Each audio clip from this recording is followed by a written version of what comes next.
It's finally happened. Daniel Jones is going to be sat down. And that's happening for, I would say, 2 or 3 distinct reasons. One of the reasons why it's happening is because Daniel Jones has this special clause in his contract. He has no guaranteed money. So if he gets hurt between now and the end of the season, they have to pay him $23 million. I think it's an additional $23 million to whatever he's making for this year, is the way I took it. I could be wrong. The other thing is that apparently Joe Shane was at the Colorado Buffaloes game, and he got a Giants fan was there and said, fire. I don't know what the exact wording was, but he said, sit down, Daniel Jones, or fire Daniel Jones, or something like that. Personally, if I had been there, I would say, yo, sit Daniel Jones down, so you have to pay the $23 million. And then both of you guys, you and your brother, Brian Dabols, put in your paperwork at the end of the year. This is not a good place for you. New York needs somebody other than you. Maybe you need to go back down to North Carolina, the Panthers, what have you. I'm going to say what I said last week in relation to Brian Flores, or the other day. Brian Flores is the defensive coordinator for Minnesota Vikings.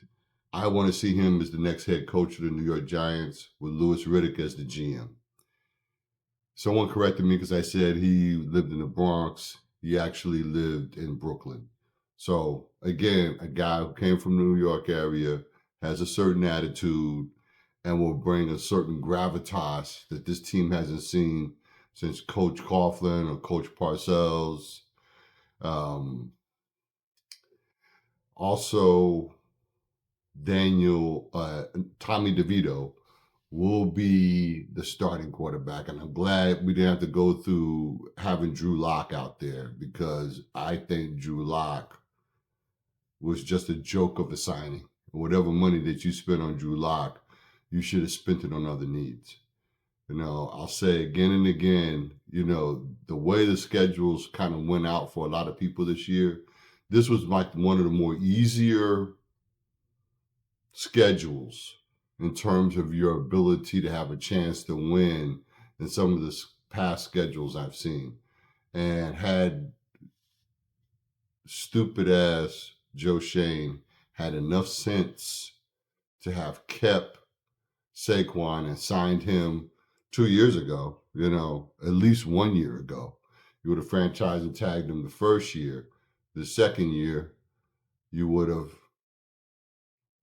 gave him a contract, which you should have did 2 years ago. Nailed down Xavier McKinney. And even with Daniel Jones, even with the bad play calling of Brian Daboll, and Brian Daboll's play calling is god awful. I've never spent more time analyzing play calls than I have ever done in my whole 42 plus years of watching the Giants on what the consistency of your configuration. And again, for anybody that's a real NFL fan that watched the game, the Sunday night game, last night, with the Chargers and I forgot what they were playing, but there's so many games you watch, everything kind of gets congealed together. Definitely the game with the Bills and the Chiefs. What I'm talking about is configuration of personnel from play to play to play. If I give you the same look and I never change up the look, and I swear to God, it seems like the Giants always have the same look, and they'll put Tyrone Tracy in an eye position behind Daniel Jones, and I don't see anything that would make me think I'm going to do anything different but run the ball up the middle. It's so vanilla, it seems like it's like the easiest thing to stop what they're doing. Yet, in some ways, the offensive line, beyond the injuries, has been the better offensive line that we have had in a while. So I'm interested in having something else happen along with Tommy DeVito coming in, and that is that the play calling duties go back to Mike Kafka. I really think that we need a refresh on the offensive play calling, else Tommy's going to get those same bad calls, be expected to stand in the pocket and hunt for receivers when he's shorter than Daniel Jones, and you can move this young man out on the fly like you could have done. You got to move the pocket. You have to have plays where you move the pocket. You got to have something ready in the back pocket for little screen passes when they bring the blitz. They're gonna bring all out blitzes because they're gonna say, hey, you know what? This kid is unexperienced. He's like the third stringer. You put him in here, we're gonna rip his head off. But I think that there's going to be some Giants fans that are going to be pleasantly surprised. Maybe in not getting a win, but at least being more competitive. And if we can get some different looks on our offensive setup, we could do better. And of course, I'm going to say the same thing. I'm going to say the same thing because the same thing keeps happening. Utilize your tight ends more early in the front part of the game. Have more little shots out to the backs. When you have short 5 to 7 yard passes, what you're getting is you're getting an ability to get the quarterback into a groove and a rhythm. Not only that, but you're making the defense run around like a chicken with his head cut off. And what you have to do because of the weakness in the offensive line, the weakness in offensive play calling, the fact that you're going to have a third string guy coming in who's really the second string guy. And if anybody should be the third string or the fourth string guy, is Drew Lock, based on what he did during preseason, which was such a joke. That's how Tommy DeVito got the shine in the first place, because the guy couldn't even play. He went through three plays, and all of a sudden he grabbed his neck and he limped off the field, this big tall dude. And Tommy had to go in there, and then he basically finished off the preseason. So I think that, the Giants fans have a little hope to see something a little bit different than what we've gotten. I think that watching what has taken place on the field has been helpful. The Big Blue View and NewJersey.com. There's a lot of people in the New York area, Bergen, Record, you name it. Of course, the Post, Daily News. They are saying that quietly, Tommy's been studying and he's been working hard in practice. But now is the time to shine, Tommy. And I wish you the very best. And even if it kind of cost us in what we're going to be getting in picks for next year, I don't care. I just want to see a couple of wins going down the road here. I think the writing's on the wall for all three gentlemen.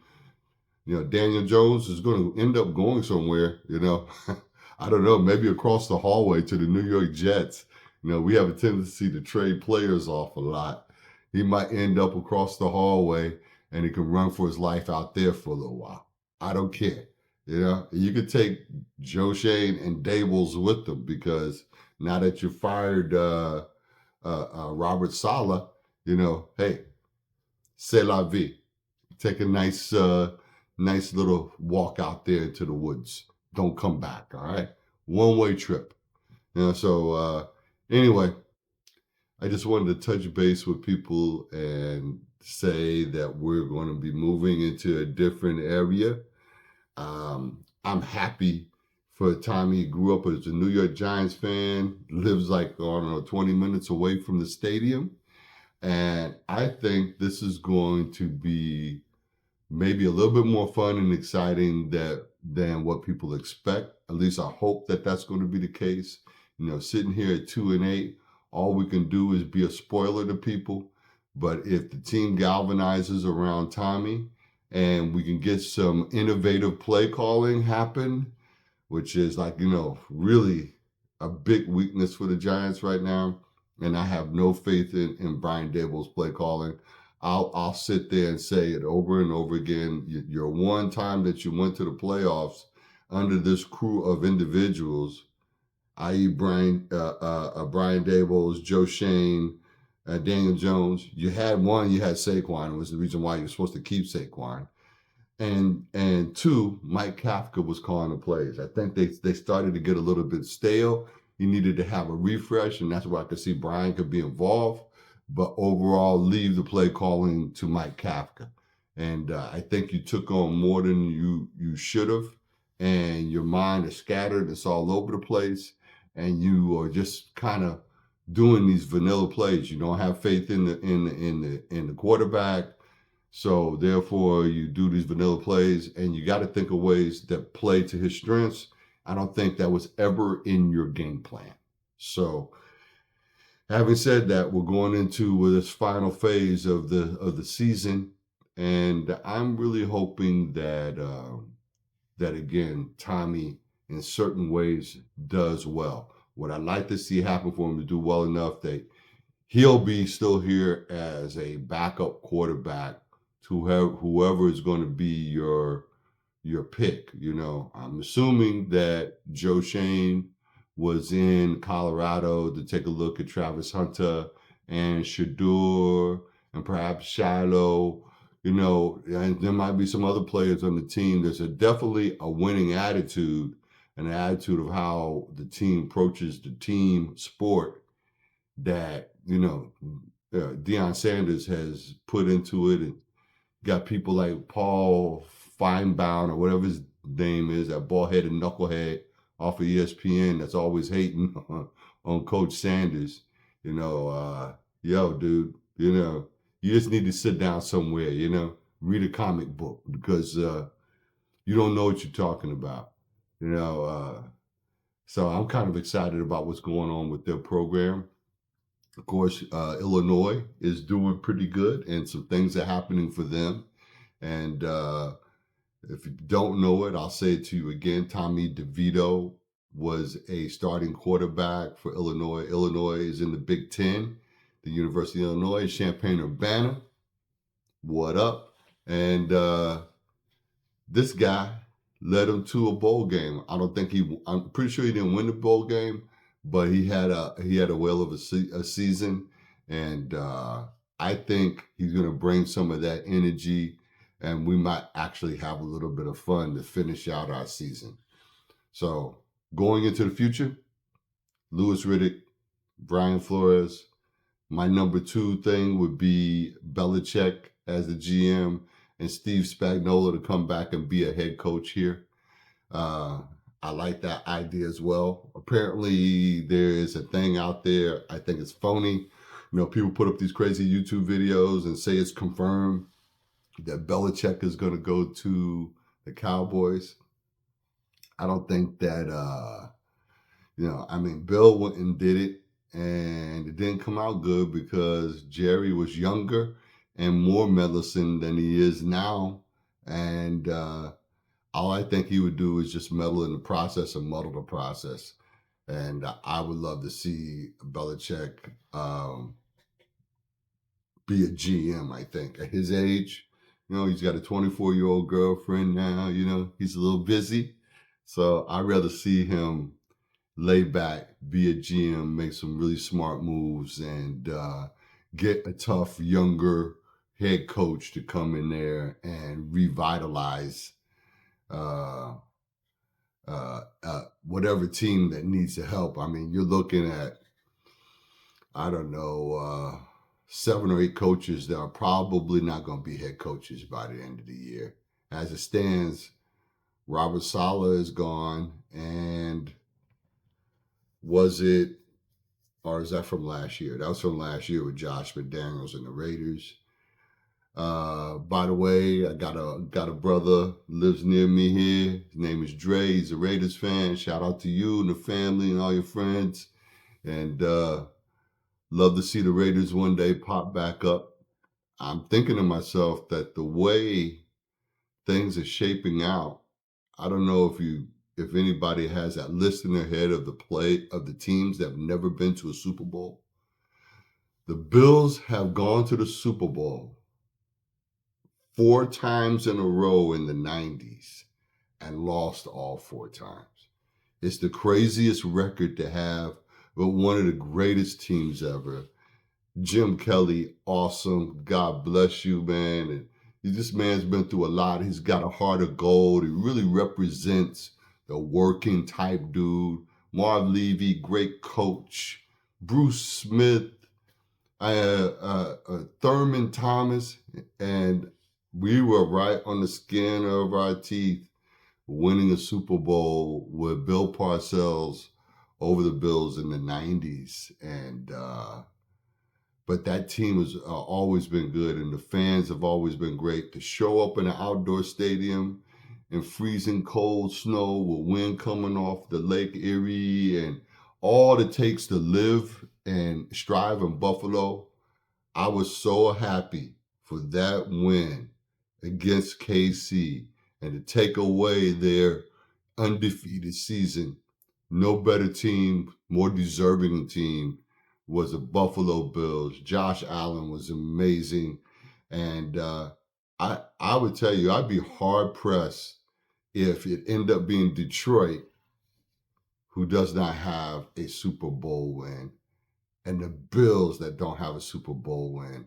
You might end up having the greatest Super Bowl that's been in the last 20, 30 years with two teams scratching it out and fighting it out on the highest level because their fans, their city, their people, their history are crying out for a Super Bowl trophy in their facility. So I know certain ways I'd like to see that happen. I also wouldn't mind seeing the Ravens go. I would love to see Lamar Jackson get it.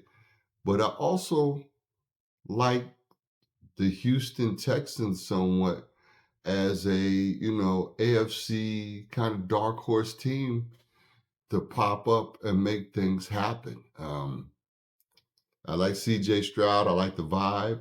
I like D'Amico Ryans. I think it really won't happen this year to get eliminated somewhere along the way. I expect them to be in the playoffs. Interesting to see that after everything is shaken out, that the Arizona Cardinals at the top of the West. And I like Kyler Murray. He's a tremendous athlete. It'll be interesting to see how far they can go. I would see them getting eliminated by, Detroit in a playoff game in Detroit, something like that when playoff time comes. But some interesting games, some fun games. And all we got left now is to hope for what our draft picks are going to be as far as the New York Giants are concerned for next year. And the rumor mill will continue, but it is official, according to what I've seen on Giants.com and some other places. The New York Giants are sitting down Daniel Jones in the wonderful movie Apocalypse Now. Marlon Brando plays Colonel Kurtz, is a psychopath out in the jungle that Martin Sheen has to go and get and stop him from leading his army. He has this moment where he's taking water and he's brushing on his head and he got this dark light. You can only see the side of his face. And he goes, the horror is over. The horror of watching Daniel Jones is over. And that's something to celebrate now. And I feel badly saying that because I don't know Daniel Jones personally, but he seems like a hardworking, good dude. And I'll continue to always say that. But this was out of his depth. He was not in a space to perform at the level needed for the job that he is being overpaid for. So that's just the reality. And again, movie quote, Clint Eastwood, a man has to know his limitations. You got to know what your limit is, and step aside.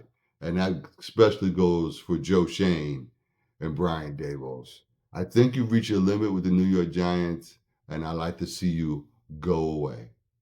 That's it for now. Deuces. Let's go New York Football Giants.